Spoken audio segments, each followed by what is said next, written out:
Olá, eu sou Alexandre Matias e esse é mais um Central Westworld, dessa vez dedicado a dissecar o quarto episódio da terceira temporada de Westworld, The Mother of All Exiles. O título do episódio vem de um poema que está próximo à Estátua da Liberdade e se refere à própria Estátua da Liberdade dos Estados Unidos, né? É a mãe de todos os exílios, né? É a tradução desse episódio, do título desse episódio, tem uma série de conotações até sobre o próprio uso de uma referência à Estátua da Liberdade. Será que a mãe de todos os exílios seria a própria Dolores?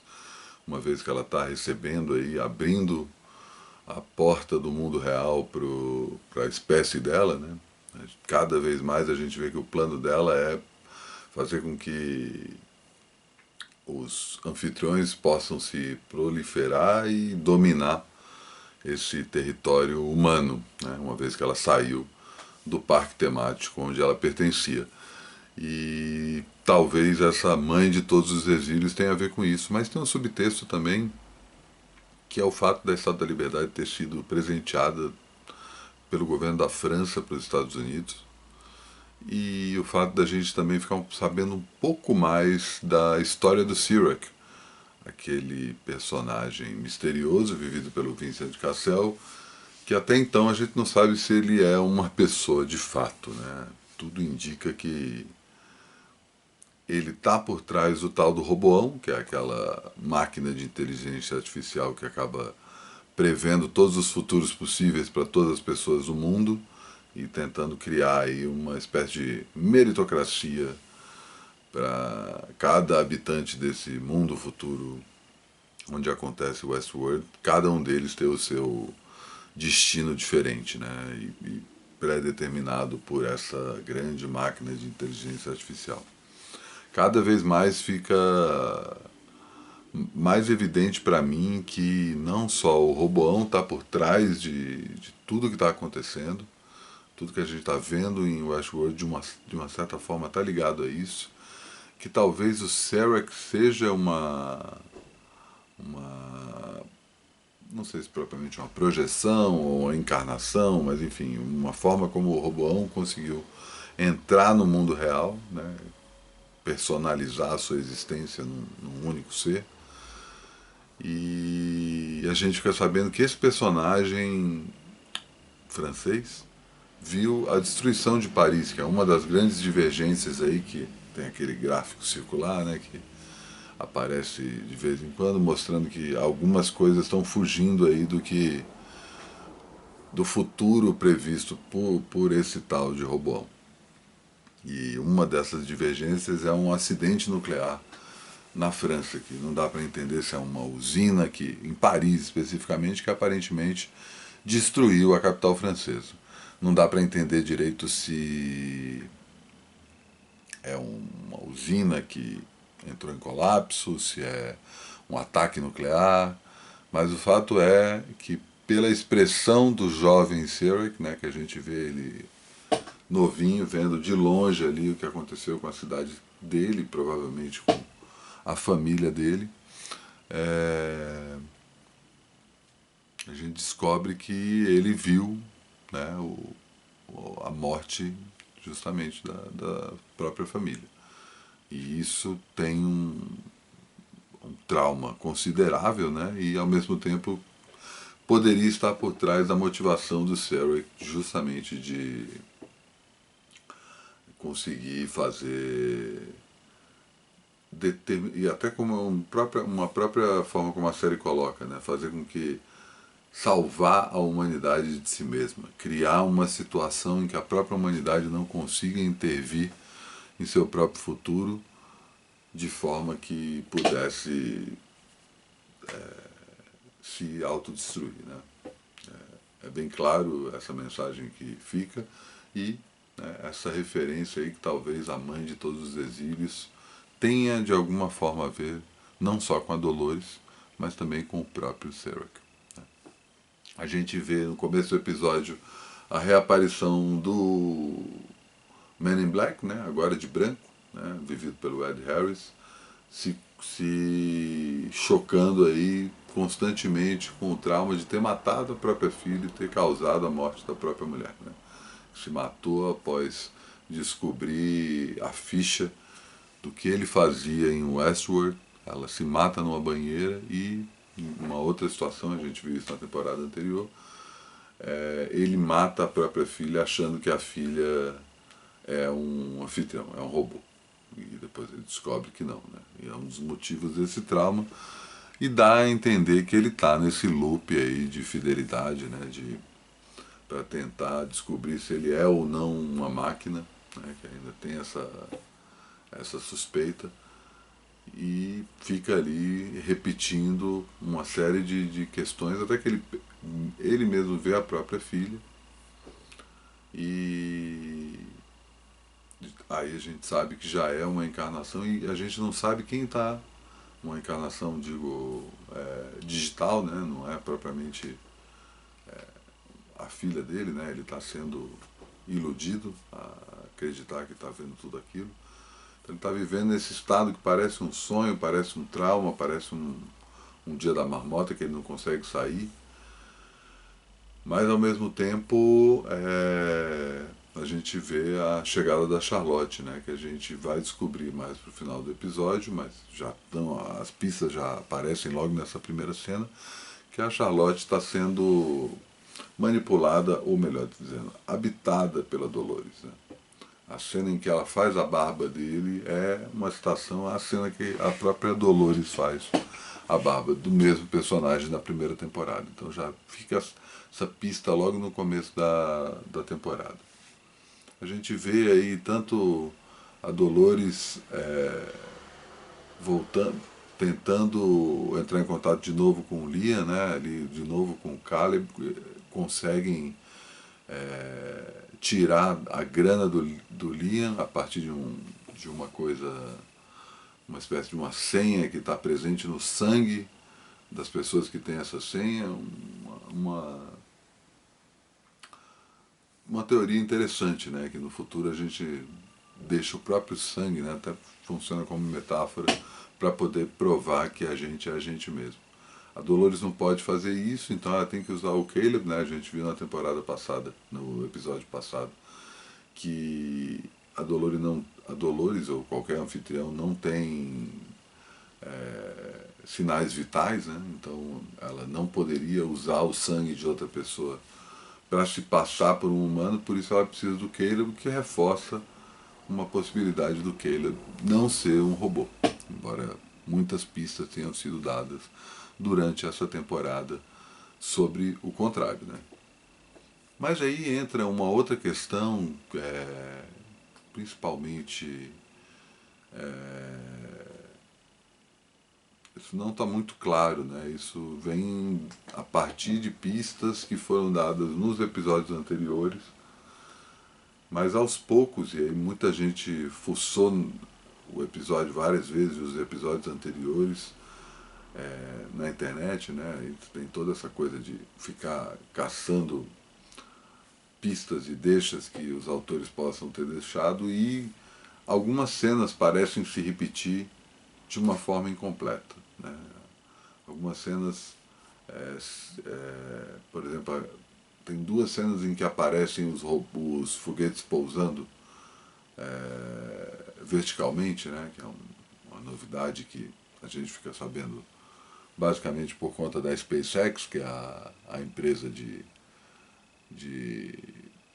exploração do espaço do Elon Musk, que consegue pousar dessa forma. Então, uma coisa que aparentemente tem cara de ficção científica é inspirada em algo real, né, que já está acontecendo. E nessas duas cenas diferentes, a quantidade de foguetes diminui de uma hora para outra. Parece que é a mesma cena. E isso fica mais evidente numa cena em que a gente vê a Charlotte revendo a mensagem que ela deixou para o próprio filho. Isso nesse quarto episódio. Em uma das cenas a mensagem é mais curta, na outra a mensagem tem um pouco mais de informação. O que leva muita gente a especular a possibilidade, que eu já tinha comentado aí no Central Westworld anterior, que talvez a gente estivesse vendo uma simulação, né? Então, uma série de pistas vão sendo deixadas nos 2 primeiros episódios. Isso já estava evidente, até naquela brincadeirinha lá do carinha que a Dolores aperta na têmpora dele. Tem inclusive uma outra citação a isso nesse episódio, que fala que como seria irônico, né, se a gente estivesse vivendo numa simulação dentro de uma simulação. E aí já fica essa questão que vai se reforçando à medida que essa terceira temporada vai andando, e deixando claro que aparentemente sim, há uma parte dessa temporada que é uma simulação. Mas no episódio anterior a Dolores comenta que ela fica sabendo inclusive da morte, do suicídio do Caleb, porque o Roboão, da tal da máquina de inteligência artificial que gere o futuro, cria uma versão simulada da realidade dentro dele mesmo para justamente trabalhar com todas as possibilidades. Então você tem um mundo de fora dos parques temáticos de Westworld que pode ser uma simulação, que pode ser totalmente gerado, habitado por robôs, por inteligências artificiais que se acham pessoas. É muito legal como o Westworld vai trabalhando esse ponto de vista filosófico da história, né? E fica até fazendo a gente questionar a nossa própria existência, né? A nossa própria natureza. Eles conseguem fazer isso muito bem. E também tem uma outra simulação que acontece dentro do Roboão, que seria uma espécie de mundo paralelo desse mundo fora dos parques temáticos. Então talvez o que a gente esteja vendo aí não é só uma realidade, mas são 2 realidades artificiais, que a gente vai ser, que tem tanto o Caleb quanto essa coisa da Dolores ter saído do, do parque temático, né? Tem toda uma questão sobre será que isso já está escrito? Será que a história da Dolores, inclusive ela saindo do parque, ela fazendo esse plano para tal da revolução, e ela se transplantando, que é a grande revelação do episódio, ela se transplantando em outros anfitriões, né? A gente descobre que as 5 pérolas que ela trouxe, ou pelo menos é isso que deixa entender até agora, que eu acho que é uma brecha mal contada também, e de propósito, eu não acho que as 5 pérolas que ela trouxe são cópias dela mesma. Eu acho que ela se copiou e as 5 pérolas estão lá. Não são outras pessoas, a gente não sabe quem são. Essas pessoas depois ela vai usar. Mas a princípio a gente descobre que tanto o segurança do filho do criador do Roboão, que foi morto e substituído por um anfitrião, quanto a Charlotte, quanto tem uma aparição do Musashi, que é muito estranho, né? Tudo bem, tem toda uma coisa da Yakuza, mas chega de uma hora para outra, eles resgatam o Musashi, que agora aparece como Sato, para ser um personagem, né, nesse cenário. E alguma coisa, né? Tem toda aquela fábrica de leite, que seria o sangue branco dos robôs. Tem alguma coisa da Yakuza com o plano da Dolores. Acho que a Dolores descobriu como fazer anfitriões sem precisar da Delos, né? Uma espécie de um mercado negro da criação desse tipo de corpo, onde ela pode colocar, se ela quiser, a consciência dela infinitas vezes. Eu não acho que isso vai acontecer, eu acho que isso aí é só uma deixa, a gente ainda está vendo o tabuleiro sendo montado. E tem uma questão em relação ao próprio Serac, né? Além do Roboão, ele pode ser o programador do Roboão, né? Que se colocou nisso, o que nos leva a crer que ele talvez pudesse ser o próprio Ford.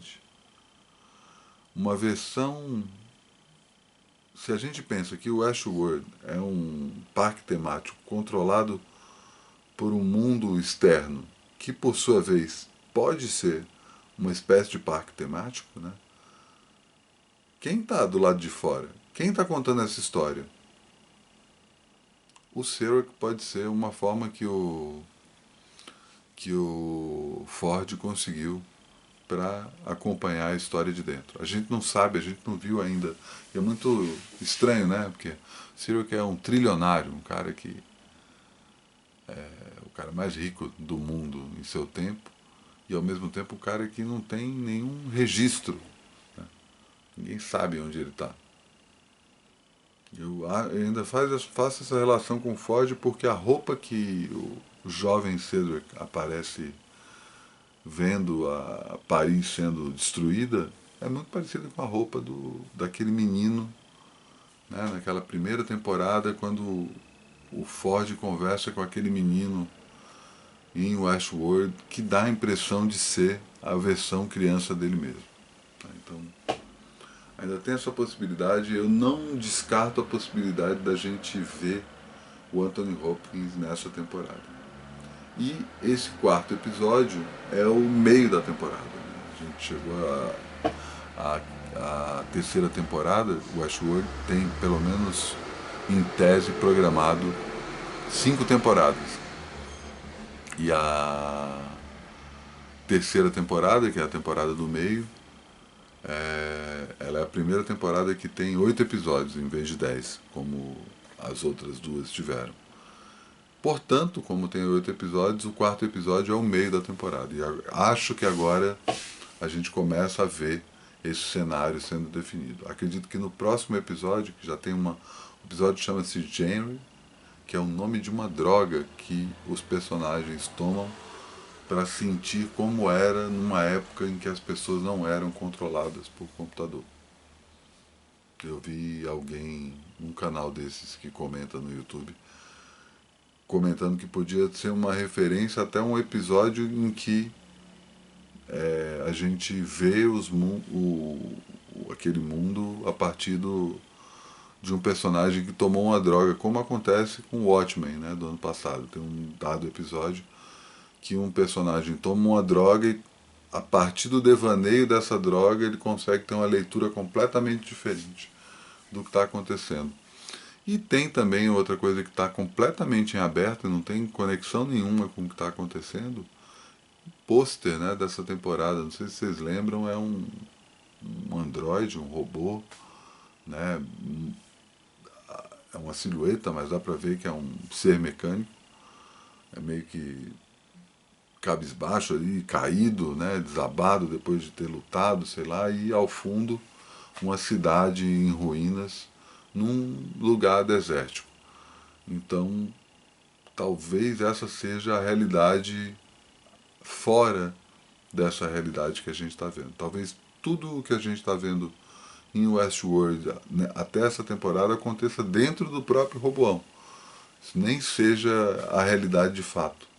E o próprio Roboão, ou o Serac, está escrevendo essa história para tentar justamente atrair a Dolores e buscar aí as referências que faltam para ele conseguir aí uma visão mais completa do que é o mundo, né, para justamente salvar a humanidade de si mesma. A gente também vê mais desdobramentos da história do Bernard. Na verdade, esse é o primeiro episódio em que junta a Maeve, a Dolores, o Bernard e o William, né, que é o Man in Black. E o Bernard também vai dando algumas pistas que talvez ele não seja o Bernard e sim o Arnold, né, que é o sócio do Ford, que depois que é morto pela Dolores na primeira versão de Westworld, ele é recriado pelo Arnold como Bernard, pelo Ford como Bernard, né? É um clone, robô, que tem uma história criada que é a grande revelação da primeira temporada, né? A gente descobre que o Bernard, na verdade, é o co-criador de Westworld. E talvez a gente esteja vendo esse personagem que a gente acha que é o Bernard, na verdade, é o Arnold. Um clone com a consciência que o Arnold tinha. Então talvez a gente até tenha o encontro do Ford com o Arnold, não sei se nessa temporada, mas ainda na história do seriado. Acredito que é nesse próximo episódio que a gente vê o confronto da Maeve com a Dolores, reforçando aí que esse não é o duelo final, mas, né, se tratando de Westworld, tudo em aberto. Um senhor episódio, como o episódio passado, um episódio com muita pista, muita referência, e que faz a história caminhar, né? Ao contrário do episódio anterior, que era muito bula, e a história avançava um pouco, este fez a história avançar um pouco mais, né? A revelação que a Dolores está ocupando 5 corpos diferentes e que há, inclusive, como a gente viu no episódio anterior, uma coisa da repulsa, né? Uma espécie de... não repulsa, né? Uma rejeição do corpo do anfitrião com a pérola que está habitando esse novo corpo. Então a gente pode ver, inclusive, isso acontecendo em outros anfitriões que estão sob o domínio da Dolores. Embora eu acho que isso não vai durar muito tempo, não. Eu acho que a gente não vai ver 5 Dolores, clones de Dolores o tempo todo, não. Isso foi um truque só usado para esse episódio, acredito, né? Concluído nesse episódio, revelado nesse episódio, para depois mostrar que ela quer outros personagens, e aí eu acho que ela abre a bolsa e mostra que as pérolas que ela trouxe ainda não foram trazidas para o mundo fora de Westworld. Eu acredito que isso vai acontecer, não sei se no próximo, mas nos próximos episódios. Vamos lá, que esse domingo tem mais um chama January, e vamos falando aí, afinal de contas, a série tá ótima. Valeu e até semana que vem.